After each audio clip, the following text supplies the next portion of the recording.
On this week's show, Amazon takes their turn under the spotlight in Europe for holding seller funds, Etsy adds some gift registries, and I sell a bunch of books.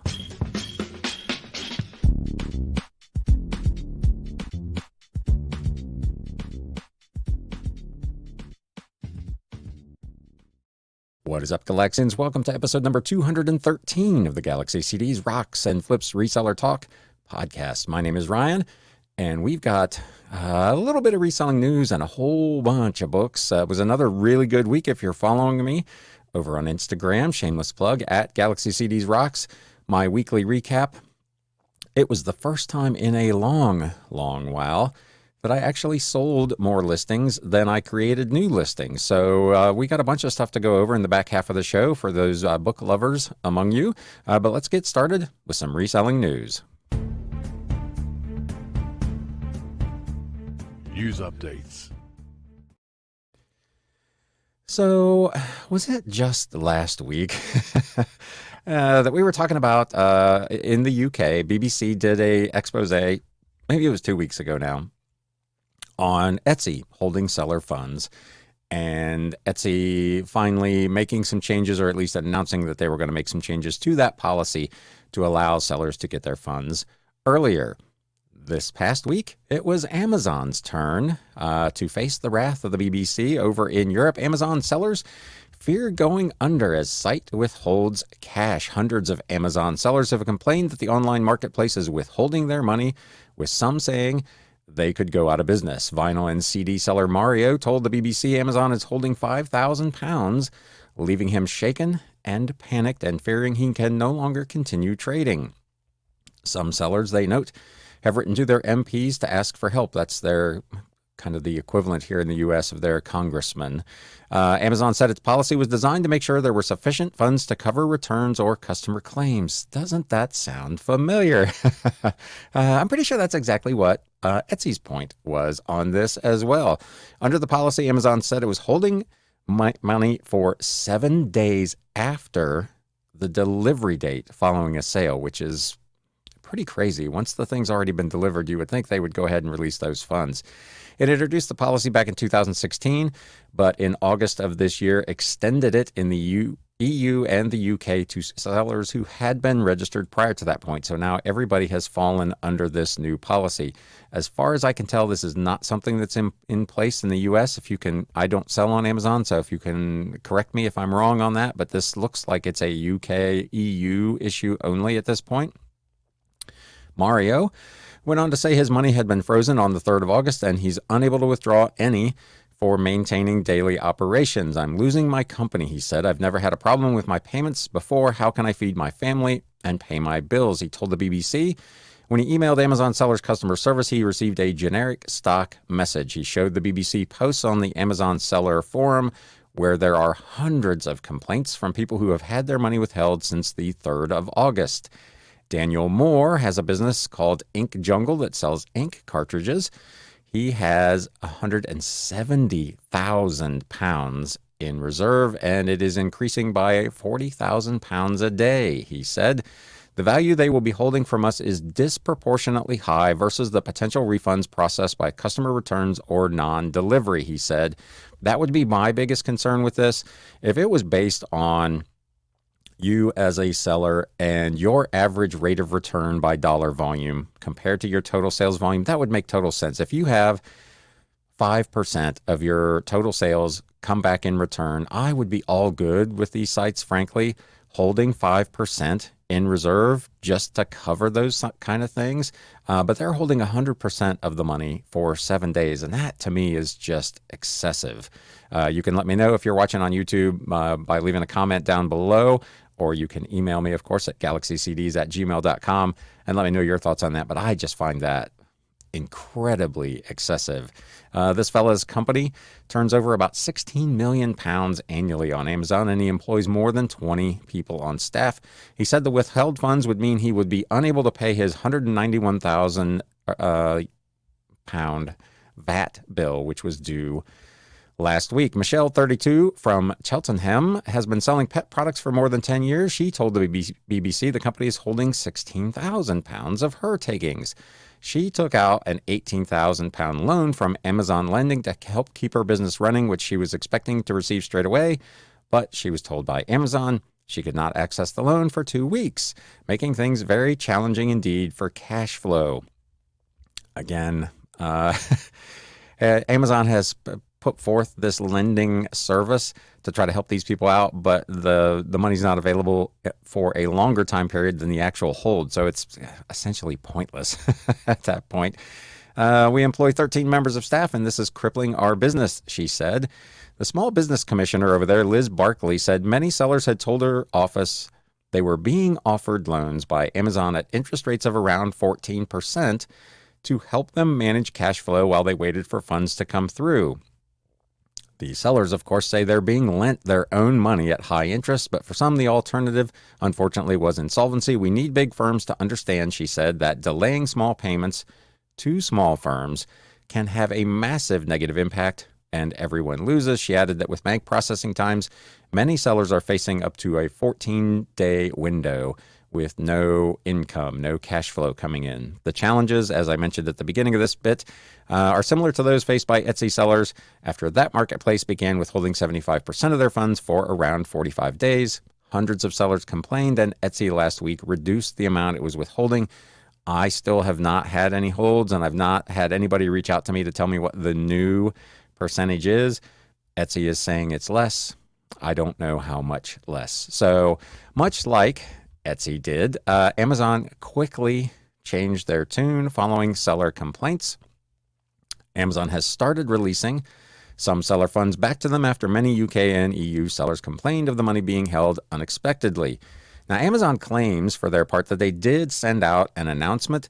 Many sellers said that the announcement either went to their spam or their junk folders, or that it was written in such a way that it was almost impossible to tell what was actually happening.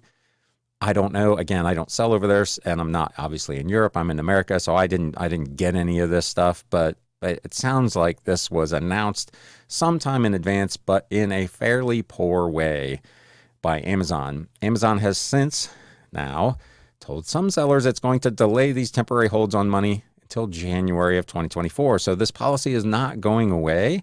It's merely being delayed. One seller said, Daniel Moore, who we just spoke about, had £230,000 frozen ultimately, and said Amazon were only delaying our anguish. So they've essentially kicked the can down the road a little bit on this. Hopefully, since this won't go into effect until January, sellers will get through Q4 and have some additional funds on hand so that that cash flow crunch when this thing does go into place will not be so acute. This is not a great time of year for that to be happening for a lot of sellers. So again, if you're listening over in the EU or in the UK and this has impacted you, please let me know in the comments down below what your process was and what you're going to do going forward to help get through this, because it is going to come back again in January. And let me know if your funds have actually been released. This article doesn't really say. Some sellers apparently had access to their money and others still did not. So not real pretty over at Amazon, just mere weeks after the same thing on Etsy. On to what hopefully is a little better news. Amazon is reportedly testing generative AI tools for sellers.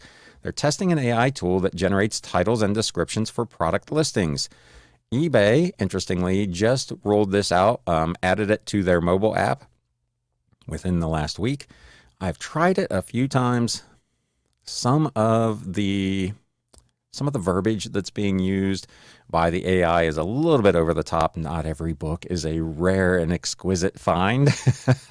And I find that kind of language popping up quite a bit in the listings. So it's a little bit over the top still, but it does do a fairly good job. This tool over on Amazon is aimed at minimizing manual effort, but does still require human oversight for compliance. And that would be one thing that I did note using the one on eBay as well. It is not 100% accurate. It's based on a lot of information that eBay has stored, for instance, with the ISBN numbers of a book, as I've commented on several times on this podcast and particularly over on my Instagram account. their ISBN file, that database, is all but worthless. There is so much bad information in there, from wrong publishing dates to wrong publishers to wrong authors. I mean, it is an absolute mess. And that seems to be what it's using to generate the AI product listings. So you definitely, if you start using that, while the idea is that it will save you time and effort, you still have got to double check everything, because they're not, I'm finding at least, that they're not super accurate. Now, that of course is on eBay, not on Amazon. If you've had this made available to you over on Amazon, let us know how it's working for you. This new tool, first reported by The Information, allows merchants to generate titles, descriptions, and bullet points for products. Sellers can enter keywords that describe their product, and the AI responds with a potential title and details for the listing. The tool is only being tested currently with a limited number of sellers. Despite, as I just mentioned, the promise of reducing copywriting efforts, Amazon emphasizes that the tool won't replace human review and editing.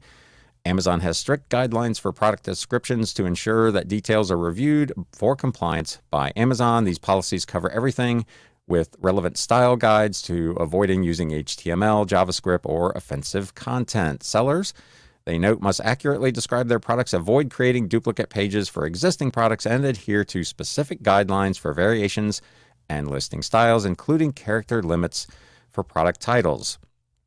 The rules also, they note, strictly regulate the content allowed in titles, descriptions, bullet points, or images, ensuring they remain free from inappropriate content, personal contact information, promotional material, or time-sensitive information. I'm not a programmer. I don't know how AI works, but you would think they would have their AI set up so that it would not violate their own company guidelines, but I don't know. It just seems like something that you would try to do. Launching this tool, this article says, could give Amazon sellers a distinct advantage over competitors by reducing the time spent writing product descriptions. Improved product descriptions, assuming they are accurate, could lead to more sales and reduced returns. However, they note not everything is smooth sailing. The slow adoption compared to other e-commerce companies could indicate potential challenges in implementing AI solutions efficiently. So if you're on Amazon and you have gotten an opportunity to test this AI generation, let us know how it's working out for you. Like I said, my experience on eBay, pretty hit or miss. I'm probably using well less than half of them. In some cases, if I'm doing like a lot of 2 or 3 books, I'm not even attempting to do it because I know it's not going to get that right. But for individual titles, I have been trying it and making some edits. Doing the edits, ultimately, I don't know that it makes any faster for me, but it's something new to try. So let us know if you're using it over on Amazon. Amazon is also going to reopen Seller Fulfilled Prime. This is something that's going to go back into effect in October. Sellers, however, are wary of a 2% fee, which apparently is new. Amazon will reopen Seller Fulfilled Prime service to new merchants on October 1st of this year. The company announced last Tuesday. Back in June, it announced its intention to reopen the program, quote unquote, later this year. In the announcement, Amazon reminded sellers that it first launched Seller Fulfilled Prime back in 2015 and said as the program grew, we realized that SFP was not providing the same high-quality experience that customers would expect from Prime, so it paused the program. They are excited to be at the point where we will now reopen the program to new seller enrollment on October 1st. To start a 30-day trial, sellers, you must meet the following program requirements. You have to have a domestic U.S. address as your default shipping address. You have to have an Amazon professional selling account. You have to meet the following criteria over the past 90 days. Self-fulfilled at least 100 packages with a cancellation rate of less than 2%. With a valid tracking rate of greater than 95% and a late shipment rate of less than 4%.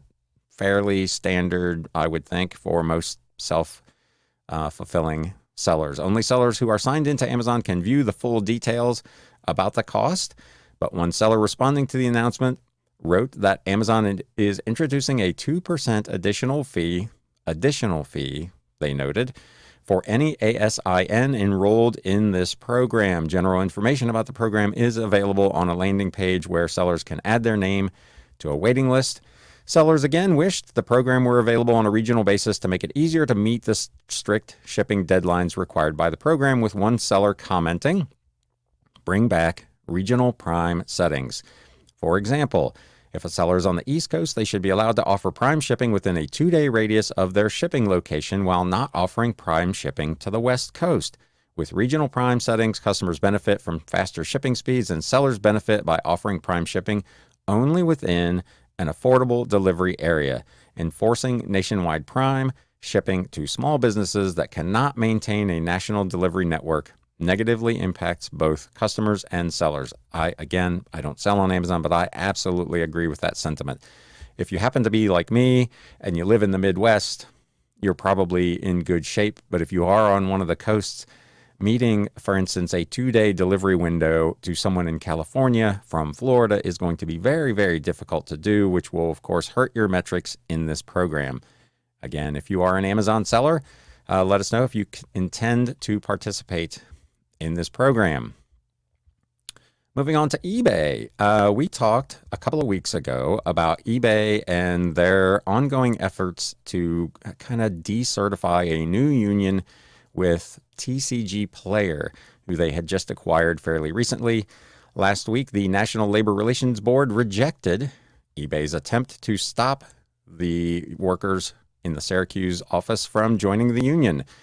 The NLRB voted on Thursday and rejected eBay's request to invalidate the March 10th vote by workers at eBay-owned TCG Player in Syracuse to unionize. The board said the company raised no substantial issues warranting review of the 136 to 87 vote by workers in favor of joining Communications Workers of America Local 1123.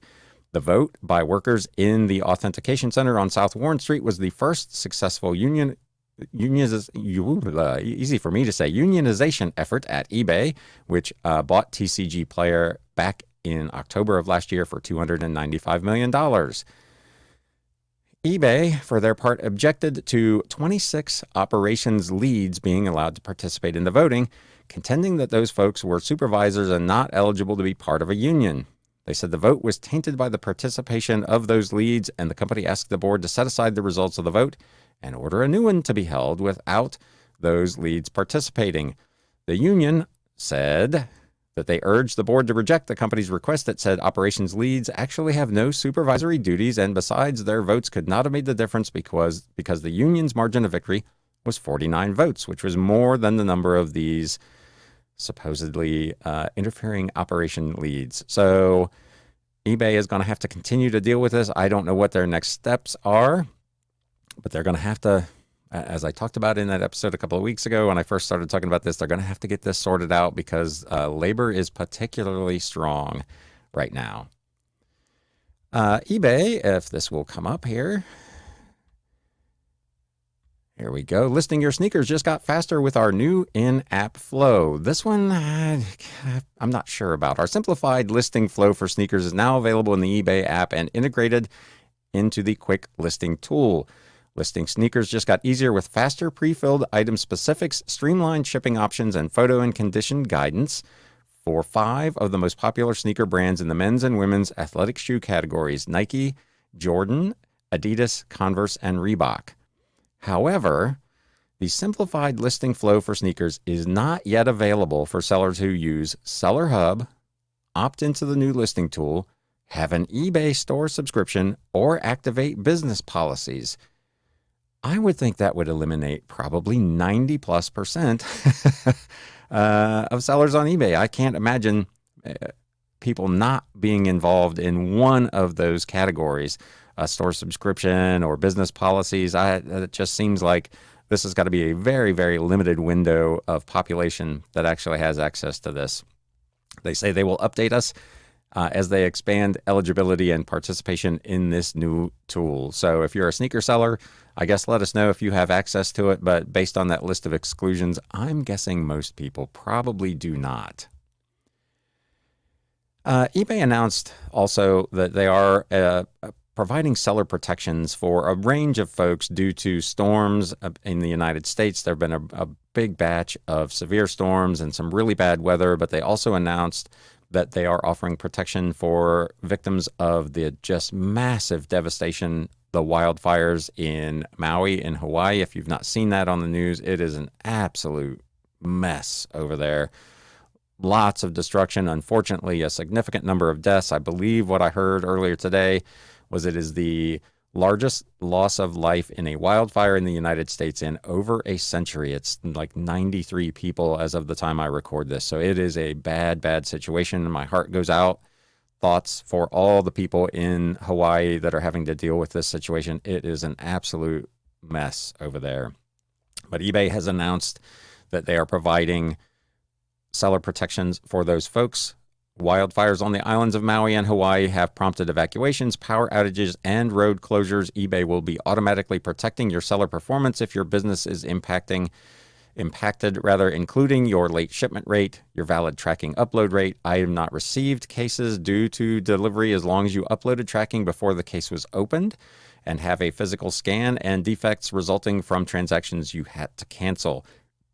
Given the amount of destruction over there, if you had inventory in one of these areas, my best guess is it's probably a total loss. From the photos and the video footage I've seen, it is just completely wiped out in sections of Maui. So again, my thoughts go out to the people of Hawaii.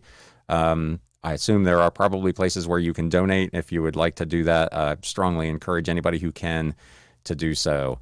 They add they will also be making necessary adjustments to delivery date estimates and remove any associated negative or neutral feedback. These cases will not impact your service metrics rating for items not received.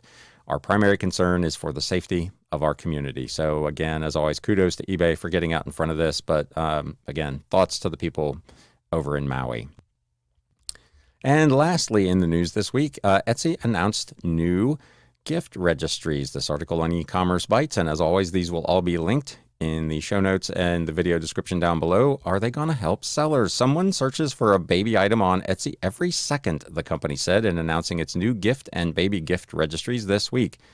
These two new registries follow May's relaunch of their wedding registry that was first launched back in 2012. Etsy sent an email to shoppers back on August 9th announcing 2 new registries for you. The email stated, "Big news. Gifting on Etsy just got better. We're introducing 2 new types of registries. Etsy Gift Registry, for you to share what you really want with friends and family, and Etsy Baby Registry for anyone in your life expecting a little one. So start picking out some presents today." Etsy's resident trend expert, Dana Isom-Johnson, announced the new registries in a post where she wrote about top baby and nursery trends of 2023, writing, "This new offering allows current and expecting parents to easily register on Etsy for meaningful and personalized baby, kids, and nursery gifts from makers all around the world." So I don't expect that for somebody like me, who's a bookseller primarily on Etsy, that this is going to be a big deal. But if you are an artisan selling handmade, handcrafted items over on Etsy, this could be potentially really good.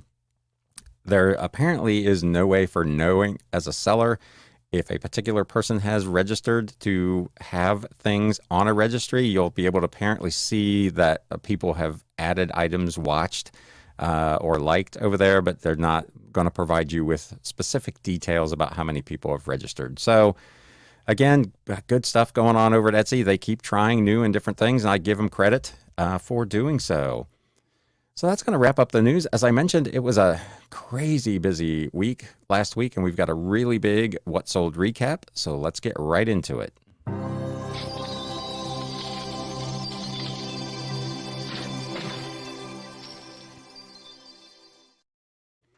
So lots of books and still more books, and just a really, really good week last week. So this is 2 weeks in a row of really, really good business. This week was higher sales transaction volume. I did way more, sold way more listings, but the average ticket was quite a bit less. But all in all, a fantastic 2 weeks here as we get ready for kind of back to school. This first item sold over on eBay, the Essays of Michel de Montaigne, the complete in 1 volume edition from A.L. Burt Company. This is from, I want to say, the early 1900s. I had it listed for $24.99 plus media mail shipping. It sold on a best offer of $20. This was part of a big lot of books that I own for about a nickel. Another book from that lot. This one was a pretty unusual piece. I couldn't find any comps on this. I originally ran this at an auction a couple of months ago and didn't get any bites on it. The Journey of a Nation, The Miracle of Jewish Survival. It's a student textbook, trade paperback in pretty nice condition. This was part of an estate buy that I did. I own this book for about 50 cents.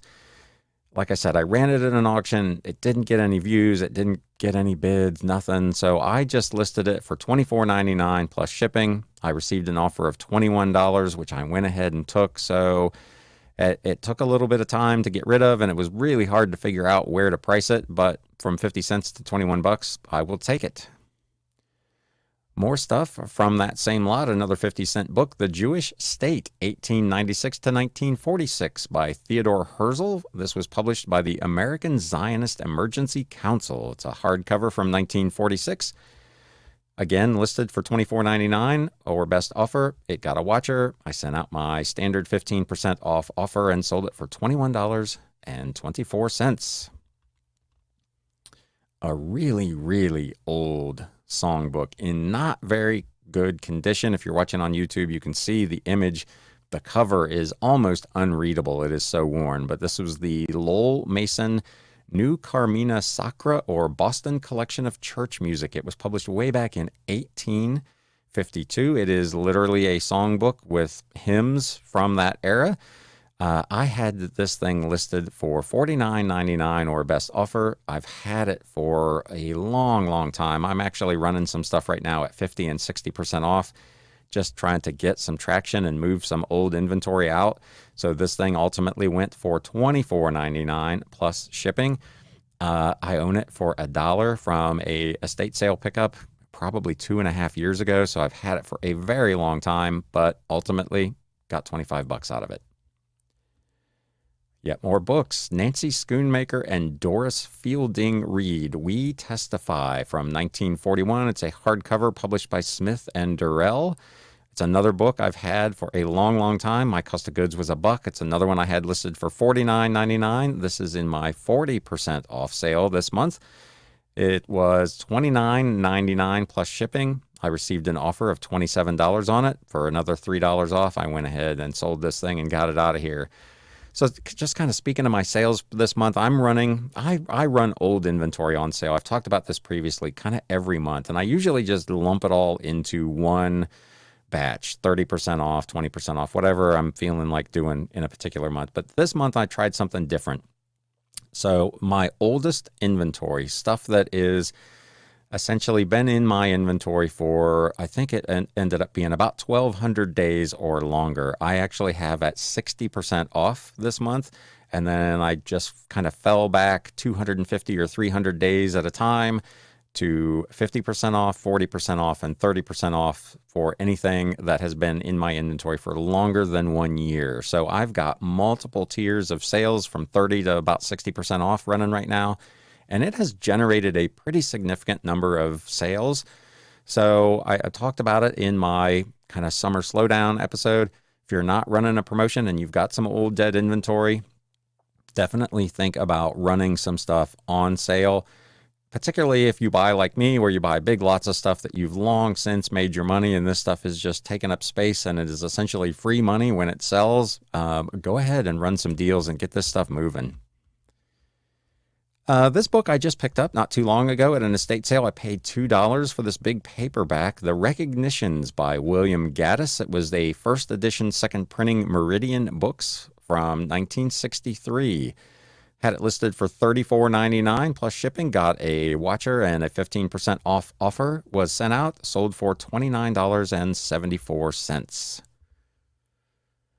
Another book I've had for less than a year, but quite some time, High Adventure in Tibet by David V. Plymire from 1983. It's a Trinity print and press. It was an illustrated book. It was a biography of this writer's father, who apparently was a missionary in Tibet way, way back in like the 19-teens and 1920s. Picked this up at an estate sale for $1. Had it listed for $29.99 plus shipping and sold for full price. Another fairly old book, children's fiction, Boy with a Pack by Stephen W. Meader. Illustrated hardcover and ex-library edition from Harcourt from 1939. This was part of the current 30% off offering. It was $44.99. After the discount, it went for $31.49 plus media mail shipping. Again, lots of those sale items going out. Old car manuals, sometimes like the old Chilton guides, every now and then some of them are pretty good, but some of the original OEM guides can be pretty good. This is a 1980 Toyota Celica repair manual from the United States and Canada Shop Service Publications. It's the original, actual, honest-to-goodness Toyota service shop manual. It's a pretty big book. Again, from 1980. I picked it up in an estate sale. This was, or rather a garage sale. This was part of the bunch of books I bought for like $1.15. Sold it for full price, $34.99 plus, again, media mail shipping. So if you see especially older vintage OEM manuals, might be worth taking a couple of minutes to look them up in the app. First sale over on Etsy this week. I don't know if it was last week or 2 weeks ago. I sold the big Websters Dictionary. Here is another one. It's not quite as big as the last one. And I don't think this one was quite as old either. I'm pretty sure this was from the 1940s, but it was the complete and unabridged Little and Ives Webster Dictionary and Home Reference Library. This is another probably 5-inch thick book. It is a massive dictionary. I picked this up at an estate sale as part of a bulk purchase. I got about $2 in this thing. It sold for $44.99 plus, again, customer paid shipping. Here's an author that you might want to be on the lookout for, Doris Miles Disney. I spoke last week about an estate sale that I was at that had a bunch of old vintage kind of detective and mystery novels. This was from that lot. This is a book I paid $2 for. Count the Ways. It was published by Doubleday as part of their Crime Club series. It was a first printing hardcover from 1949. With its dust jacket and in good shape, this is probably a $70 book. This one did not have its dust jacket and was not in particularly good shape, so I listed it for $54.99 plus shipping, received an offer of $47, which I clearly went ahead and accepted. I've talked about these a few times in the past, and I've got another buyer who has found me on these old science fiction digests, Worlds of If science fiction, Galaxy science fiction, and so on, Analog, all of these old digests I've still got. I bought about 800 of these a few years ago. Some of them I've sold individually, some of them I've sold in lots. Some of them brought really good money because they had original first publications by particular science fiction or fantasy authors. Some of them, however, are $4 or $5 kind of things. And this person spent a total of $71.84 on a total of 15 of these science fiction digests. I know I've mentioned it before, but if I found another big lot of these, I would absolutely snap them up. They still do really well.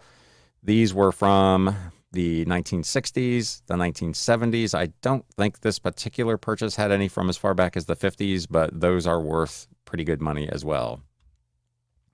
Here's a really old book. The World to Come, or Discourses on the Joys or Sorrows, Volume 1 by Isaac Watts. This book was from 1811. I mentioned a couple of months ago that I had bought a stack of books that had been rebound in custom leather binding. It was the first day of the estate sale. I paid $6 a piece for these, which is way more than I normally like to pay for books, but that they were all roughly $50 or higher, looked like sale prices. This was the most expensive of the batch. It also took the longest to sell, but I had it listed for $99.99 or best offer. Received an offer of $80 on it, so it went on its way. Again, I talk about old religious books pretty regularly. This is another one of those, and it brought really terrific money. And now your flip of the week. Yet one more book, Never Make Fun of a Turtle, My Son, by Martin Gardner and John Alcorn. This was a hardcover with its dust jacket from 1969, a second printing. I had it listed for $99.99. I got an offer of $84.99, which I went ahead and took. I've owned this for about 3.5 cents from the big 15,000 book lot. If this was a first printing and was in better physical condition, it's probably $150 or $200 book all day. But second printing in less than pristine shape was still worth $85, which is a really handy flip from 3.5 cents. And that's going to wrap the What Sold, and that's going to wrap the show this week. I hope everybody is doing well. I'm seeing mixed reports, as is usually the case. It seems like when one seller's doing well, another seller's not doing well. I see some people talking about eBay in particular being super slow for them right now.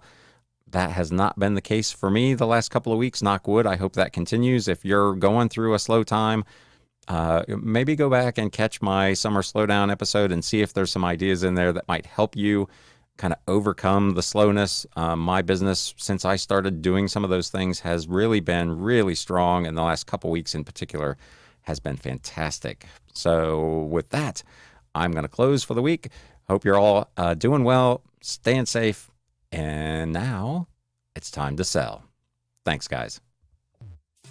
You have been listening to the Galaxy CDs Rocks and Flips Reseller Talk podcast. Thank you so much for tuning in, and we will catch you again next time.